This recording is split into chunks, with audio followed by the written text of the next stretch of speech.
जी, बिस्मिल्लाहिर्रहमानिर्रहीम। आज हम जो है अब्डामन की सर्जरी स्टार्ट करेंगे और उसमें सबसे पहले जो हमारा टॉपिक है वो बेसिकली वर्मी फॉर्म अपेंडिक्स के बारे में है और अपेंडासाइटिस, जिसमें इन्फ्लेमेशन ऑफ क्या हो जाती है, अपेंडिक्स, इन्फ्लेमेशन ऑफ अपेंडिक्स। तो इसको जानने से पहले हमें सबसे पहले अपेंडिक्स की लोकेशंस पता होना चाहिए। तो जो अपेंडिक्स की लोकेशन है वो हम देख लेते हैं और उसकी बेस के ऊपर हम सारा का सारा जो टॉपिक है वो डिस्कस कर लेंगे। तो इधर देखते हैं हम सबसे पहले जो इसकी अपेंडिक्स की लोकेशन होती है ना, ये कहाँ पे होता है। जो हमारी ये सीकम है ना, सीकम के पीछे और मीडियल साइड पे होता है। तो कहाँ पे होता है, पोस्टीरो मीडियल साइड ऑफ सीकम। ठीक है।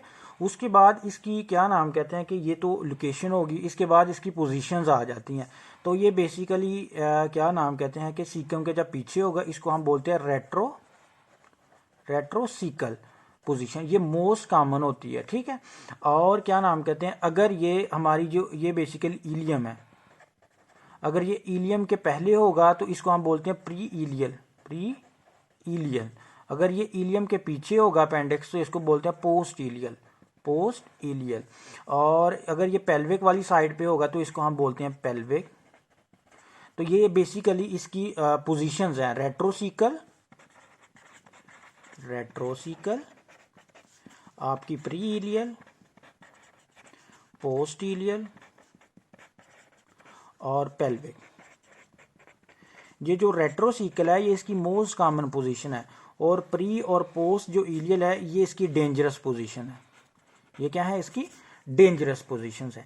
तो ये आपको पता होना चाहिए कि इसकी लोकेशन क्या है और इसकी पोजीशंस क्या है। इसके बाद हम देख लेते हैं बेसिकली अपेंडिक्स की ब्लड सप्लाई क्या है, जनरल सी इसकी एनाटमी भी देख लेते हैं। तो जो हमारा आपको पता है कि ये अब्डोमिनल अयोर्टा है जो हमारा, तो इसमें 3 ट्रंक निकलते हैं। एक होता है सीलिक ट्रंक, एक होता है हमारा सुपीरियर मेजेंटेरिक आर्टरी और एक होती है आपकी इंफीरियर मेजेंटेरिक आर्टरी। तो हम जो आपकी सुपीरियर मेजेंटेरिक आर्टरी होती है ना, सुपीरियर मेजेंटेरिक आर्टरी, ये आगे जाके कन्वर्ट हो जाती हैं इलियो कोलिक, ये एक ब्रांच देती है जिसको बोलते हैं इलियोकोलिक आर्टरी। अब ये जो इलियोकोलिक या इलियोसिकल आर्टरी है ना, ये 2 में डिवाइड हो जाती है, एंटीरियर ब्रांच और पोस्टीरियर ब्रांच। और जो इसकी पोस्टीरियर ब्रांच होती है वो बेसिकली क्या नाम कहते हैं कि एक आर्टरी अराइज करती है वहां से, जिसको बोलते हैं आप अपेंडिकुलर आर्टरी। ठीक है। तो ये जो अपेंडिकुलर आर्टरी है ये किसको सप्लाई करती है, अपेंडिक्स को करती है। फिर आपकी आ जाती है इसकी venous supply. Venous supply same, जो आपकी अपेंडिकुलर वेन होगी वो आपकी पोस्टीरियर सीकल वेन में ड्रेन करेगी, posterior caecal vein ileocaecal vein के अंदर ड्रेन करेगी। और फिर आपकी जो इलियो सीकल वेन होगी वो सुपीरियर मेजेंटेरिक वेन में ड्रेन करेगी। आर्टरी की जगह क्या आपने लगा लेना, वेन लगा लेना। और फिर जो आपकी सुपीरियर मेजेंटेरिक वेन होती है वो स्प्लेनिक के साथ मिलके एक वेन बना देती है जिसको पोर्टल वेन का नाम देते हैं। तो ये बेसिकली इसकी एनाटमी है थोड़ी सी। उसके बाद इसकी हिस्टोलॉजी देखते हैं, हिस्टोलॉजी क्या है। तो इसकी 4 लेयर्स होती हैं बेसिकली, म्यूकोजा, सब म्यूकोजा, मस्कुलरिस एक्सटर्ना और एडवेंटेशिया। अब एक कॉमन पॉइंट जो मैंने बताना था हिस्टोलॉजी में, जब इन्फ्लेमेशन आपके क्या नाम कहते हैं अपेंडिक्स की सब म्यूकोजा तक पहुंच जाती है तो फिर तब आपको पेन जो है वो स्टार्ट हो जाता है। तो ये बेसिकली इसकी अपेंडिक्स के बारे में जनरल से चंद बातें थी। अब हम स्टार्ट करते हैं अपेंडासाइटिस क्या है। अपेंडासाइटिस जो है ये आपकी इन्फ्लेमेशन है ऑफ अपेंडिक्स।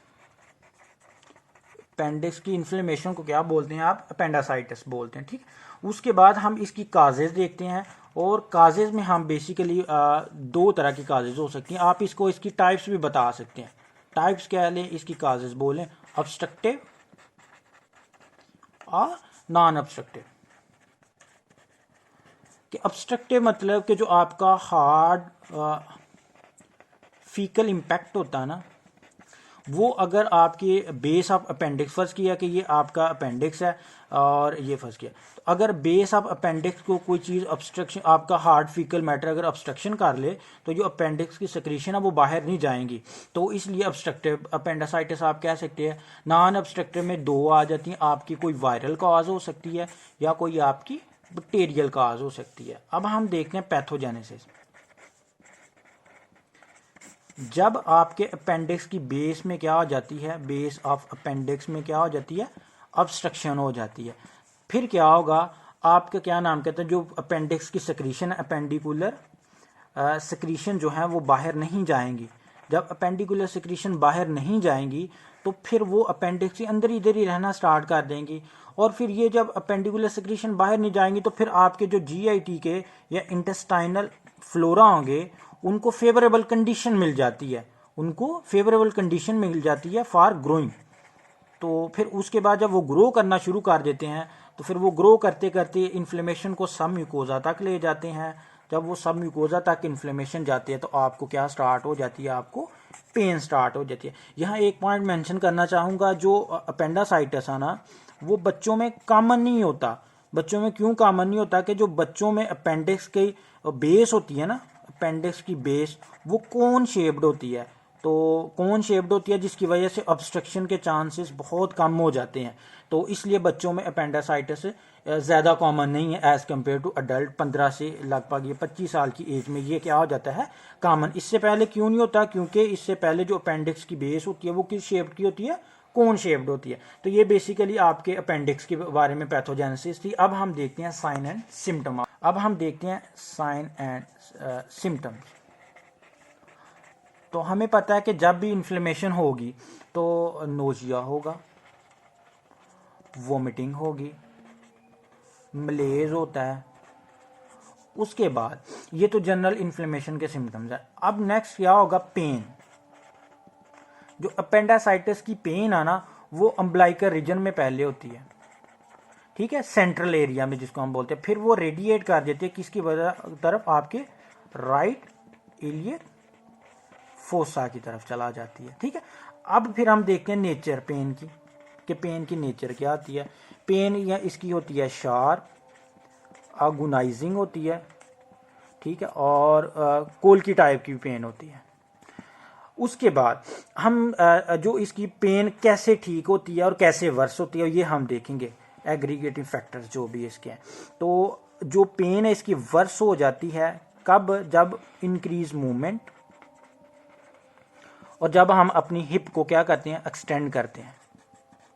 और रिलीफ कब होगी इसकी पेन, जब हम अपनी हिप को क्या करते हैं, फ्लेक्स करते हैं, ठीक है। तो ये मूवमेंट से वर्स होती है, हिप को एक्सटेंशन की वजह से वर्स होती है, और जब हम अपनी हिप को फ्लेक्स करेंगे तो ये पेन क्या हो जाएगी, हमारी कम हो जाती है।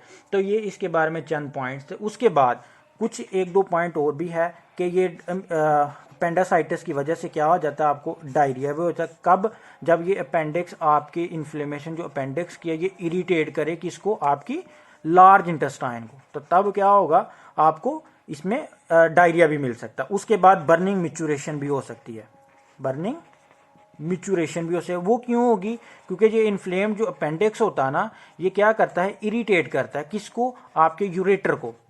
तो इसकी वजह से क्या हो जाता है, आपको बर्निंग मिचुरेशन भी मिल जाती है। उसके बाद हम देखते हैं जनरल फिजिकल एग्जामिनेशन में हमको क्या मिलता है। तो हमको फीवर मिलेगा, ठीक है, इन्फेक्शन हुआ पड़ा ना बेसिकली, उसको हमारे अब्डोमिनल टेंडरनेस मिलेगी, रीबाउंड टेंडरनेस हमको मिलती है। फिर कुछ साइंस हैं, साइंस सबसे पहला जो साइन है इसमें पॉइंटिंग साइन हम बोलते हैं, पॉइंटिंग साइन। पॉइंटिंग साइन क्या है, पॉइंटिंग साइन में पेन जो है वो इंक्रीज हो जाती है। पेन क्या होगी, इंक्रीज कब, जब हम कफ करेंगे, जब हम कफ करेंगे या लॉफ करेंगे, हंसेंगे या कफ करेंगे तो पेन क्या हो जाएगी, इंक्रीज हो जाएगी। नेक्स्ट होता है हमारा सोस साइन। जब हम अपनी हिप को क्या करते हैं, एक्सटेंड करते हैं, हिप को एक्सटेंड करते हैं तो पेन क्या हो जाती है, इंक्रीज होना शुरू हो जाती है, ठीक है। उसके बाद साइन है रोवजिंग साइन। ये रोवजिंग साइन क्या है, कहता है कि फर्स्ट किया ये एक बंदा है, इसका ये लेफ्ट साइड है और इसकी ये राइट, ये लेफ्ट एलियक फोसा है और ये इसका राइट एलियक फोसा है। तो जब आप लेफ्ट एलियक फोसा को प्रेस करेंगे तो पेन आपको कहाँ पे फील होगी, आपके राइट एलियक फोसा में।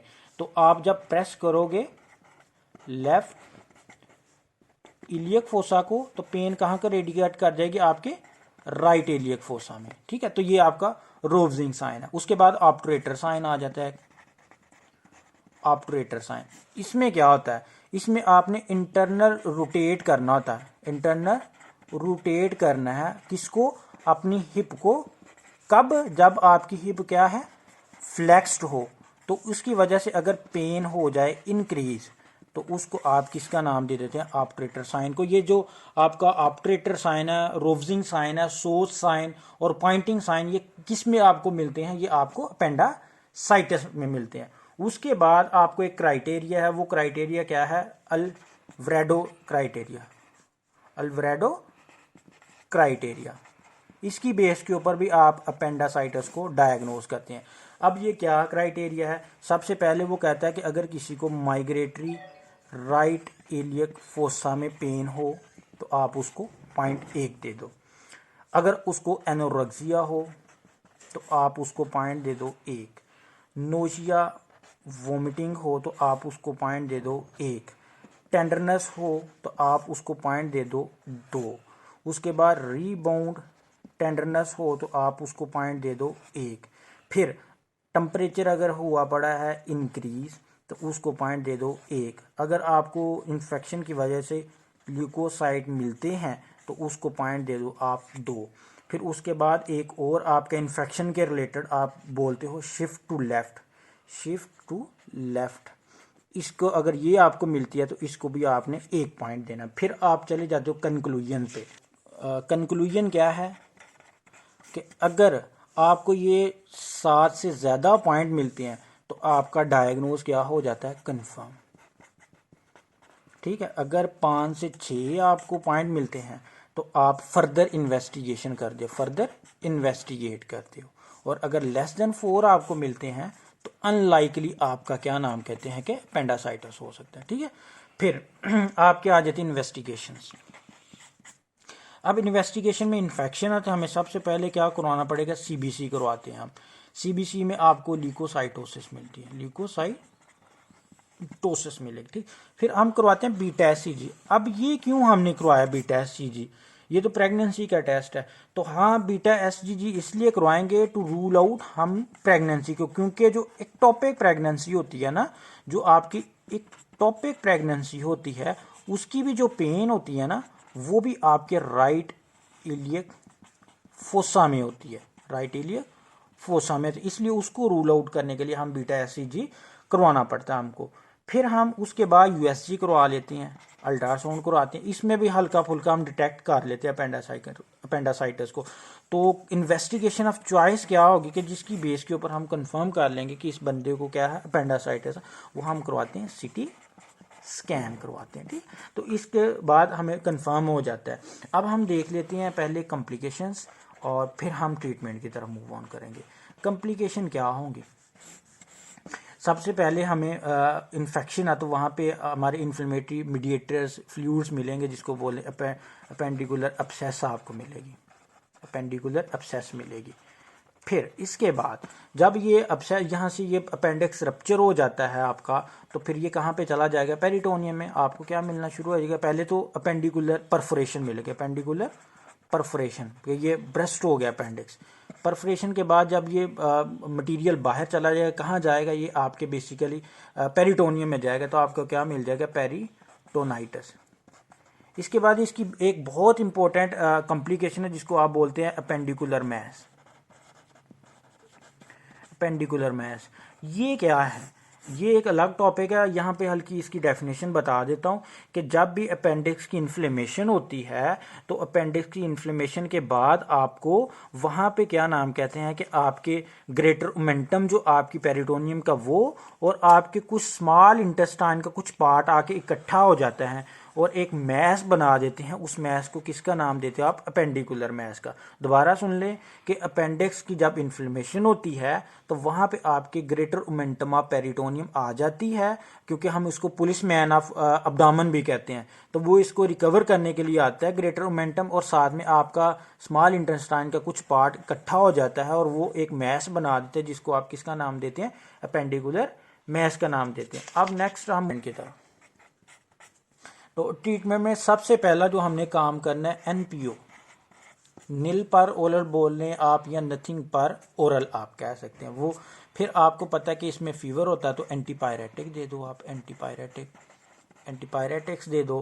फिर आपको पता है पेन होता है तो आप एनाल्जेसिक भी यूज़ कर सकते हैं, ठीक है। और ये एनाल्जेसिक कब देनी है आपने, आफ्टर कंफर्मेशन ऑफ अपेंडिसाइटिस, कि जब आपने अपेंडिसाइटिस को कंफर्म कर लेना है उसके बाद आपने जब सर्जरी के लिए लेके जाना है पेशेंट को, उससे पहले आप उसको एनाल्जेसिक भी दे सकते हैं। पहले क्यों नहीं देना, क्योंकि ये पेन जो है फिर वो खत्म हो जाएगी तो हम डायग्नोज नहीं कर पाएंगे, पेशेंट मानेगा ही नहीं कि मेरा जाके टेस्ट करवा लो, ठीक है।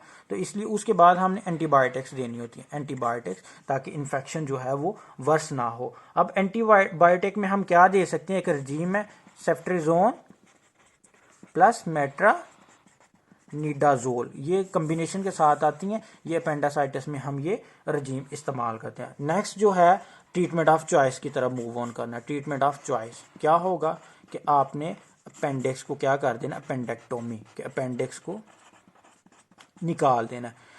और ये हमारा ट्रीटमेंट ऑफ चॉइस था। हमने क्या नाम कहते हैं, पहले मेडिकेशंस देनी है, पेशेंट को प्रिपेयर करना फॉर ट्रीटमेंट सर्जरी, और लास्ट पे हमने अपेंडेक्टोमी करनी है। क्यों, अगर ये ब्रेस्ट हो जाएगा तो हमें बहुत सीवियर कॉम्प्लिकेशन मिल जाएंगे, जिसमें सबसे मेन आपकी पेरिटोनाइटिस है, तो उससे बचने के लिए हमें इसकी अपेंडेक्टोमी करना पड़ती है। तो ये सारा का सारा जो था ये आपके अपेंडिसाइटिस के बारे में था। अगर आपको कोई क्वेश्चन हो तो आप प्लीज़ कमेंट बॉक्स में लिख सकते हैं।